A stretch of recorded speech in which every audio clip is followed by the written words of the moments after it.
Ever wondered what happens when you sneeze? Hold on to your breath because this will blow your mind.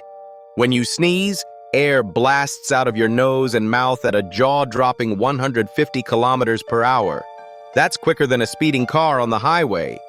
But wait, there's more.